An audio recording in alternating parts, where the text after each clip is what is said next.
Hello and what's up students? If you're new here, my name is Mahnoor and you're watching Little Dose of Science. In this video, we will be talking about a few things related to plant. So I'm going to quickly write down the objectives over here. Number one, we will talk about photosynthesis. Number two, we will talk about how plants get their support. And number three, we'll talk about how and why transpiration takes place through the plants.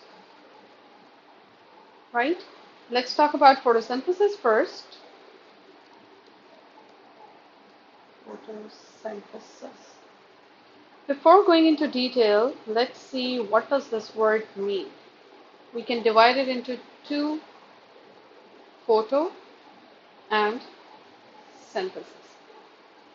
The word photo means light. Wherever you see this word photo, it means light. Please don't mind my handwriting. Synthesis means to make something. The process of making food in the presence of light energy is photosynthesis in very simple terms.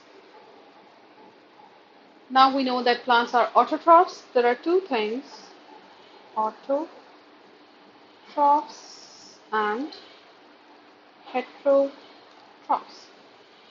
Autotrophs are the ones that prepare their own food, like plants, and heterotrophs are the ones that cannot make their own food, like humans. We're dependent on others to get the food, right? Plants are autotrophs, and this process, photosynthesis, is an endothermic reaction. It's a chemical change that takes place in, it takes in heat energy from the surrounding, and that's how it proceeds on. Right? It's a chemical reaction, basically, that takes place in the leaves of the plant. And it starts when chlorophyll absorbs energy from sunlight. Now, what is chlorophyll? It's a green-colored pigment that is present in all green plants, including cyanobacteria. Let me show you a picture over here.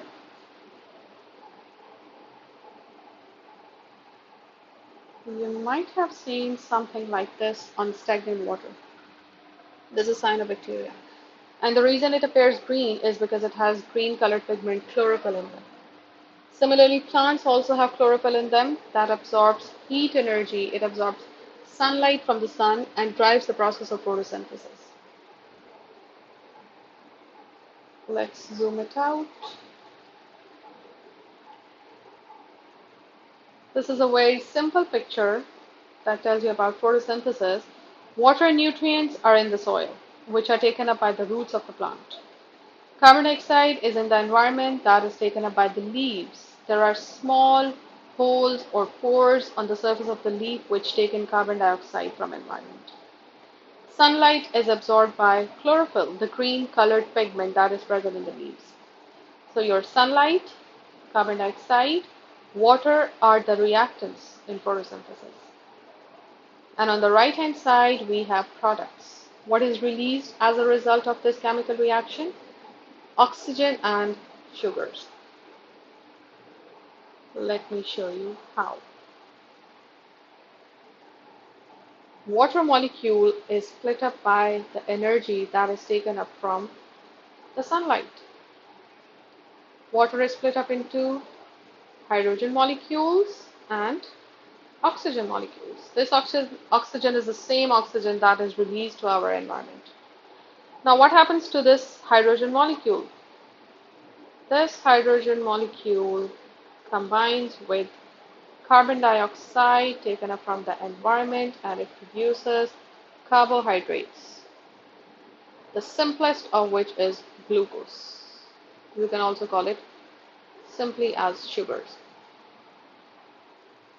If we specifically write the process, 6 molecules of water combined with 6 molecules of carbon dioxide to produce only 1 molecule. Now this is very interesting, that 6 molecules of water and 6 molecules of carbon dioxide, they produce only 1 molecule of glucose, C6H12O6. This is the chemical formula of glucose.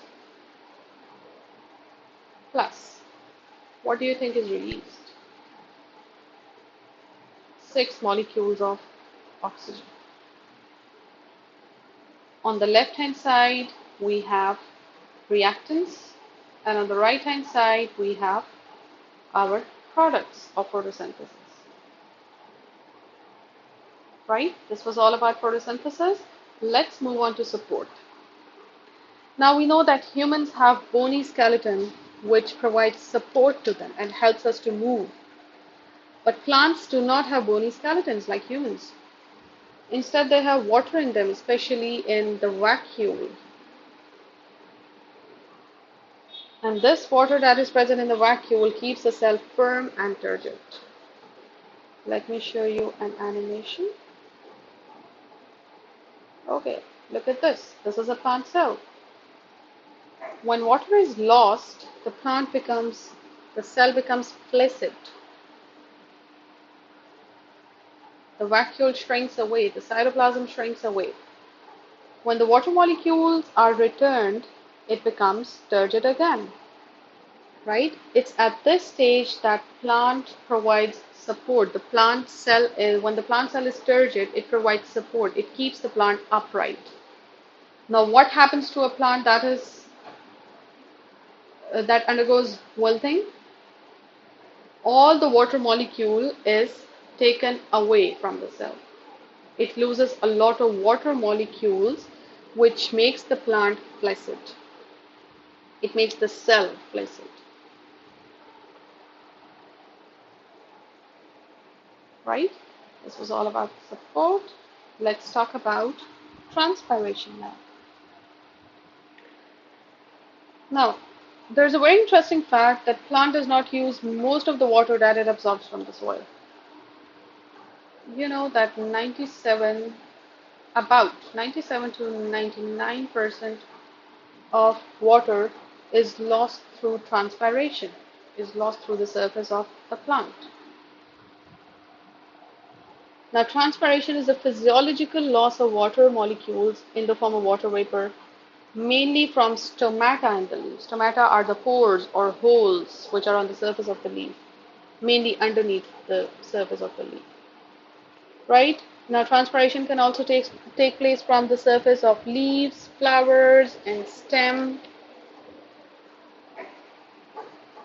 Let me show you an animation on transpiration.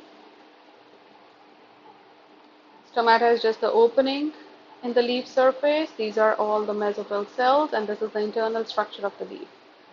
There's a water film that is surrounding the mesophyll cells. Right? The water molecules are coming out into air spaces. They fill up the air spaces so that now there is more concentration of water in the air spaces inside the leaf as compared to the concentration of water in the environment. Now what would happen? They come out into environment.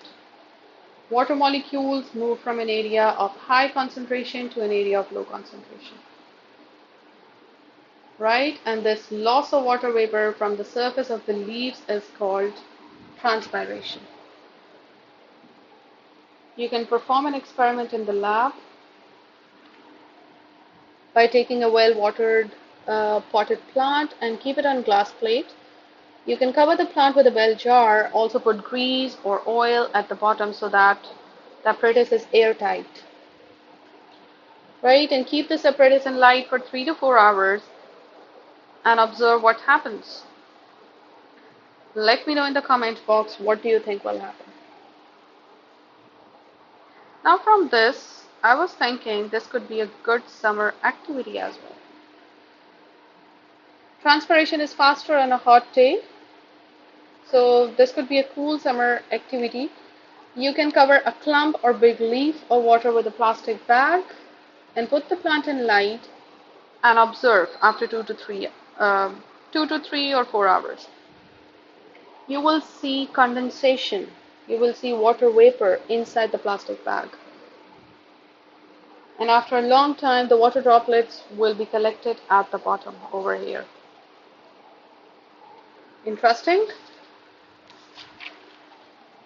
Now this was all about transpiration. I hope this video was helpful and it got you thinking. If it did, give it a big thumbs up and don't forget to subscribe to the channel. Let me know in the comment box which topic you're finding difficult and I'll make sure to guide you on that. Thanks for watching and I'll catch you in the next video. Bye bye.